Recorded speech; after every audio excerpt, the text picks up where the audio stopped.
So I want to turn to foreign policy. Some tapes of you over the last few years have emerged recently. You were very critical of Dick Cheney. You suggested that he was opposed to going into Baghdad in 1991. Dick Cheney then goes to work for Halliburton, makes hundreds of millions of dollars as CEO. Next thing you know, he's back in government. It's a good idea to go into Iraq. Do you really think that Cheney was motivated by his financial ties to Halliburton? I'm not questioning his motives. Sure looked like you were questioning. Well, here's what I'm questioning. I don't think Dick Cheney did it out of malevolence. I think he loves his country as much as I love the country. But you said we don't want our defense to be defined by people who make money off the weapons.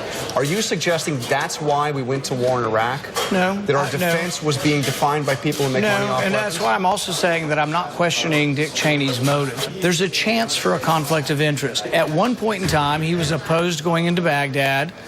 Then he was out of office and involved in the defense industry, and then he became for going into Baghdad. Now, more broadly on foreign policy, I'm sure you saw Liz Cheney said Rand Paul seems to get his foreign policy talking points from Rachel Maddow.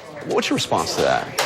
It's kind of funny because it's funny that my talking points would come from Rachel Maddow. She is not my biggest champion, so it's a kind of a funny remark, I think. But if you look at it, I mean, you look at drones, you look at NSA surveillance, you were one of 2 senators to vote against the Ukraine bill. You were one of 2 senators against a resolution on Iran and nuclear weapons. I mean, on these issues, you are more closely associated with the left. I think that's an incorrect conclusion. You know, I would say my foreign policy is right there with what came out of Ronald Reagan. But Reagan went through a huge defense buildup. One of the first things you did when you got elected was propose a nearly $50 billion cut to the Pentagon. I mean, bigger than the sequester. In proposed increases in spending. I haven't really had a dip down in spending. Sequester actually didn't cut spending. Sequester cut the rate of growth of spending over 10 years. But the point is you proposed curbing defense spending more than the sequester. Even though I believe national defense is the most important thing we do, that it isn't a blank check.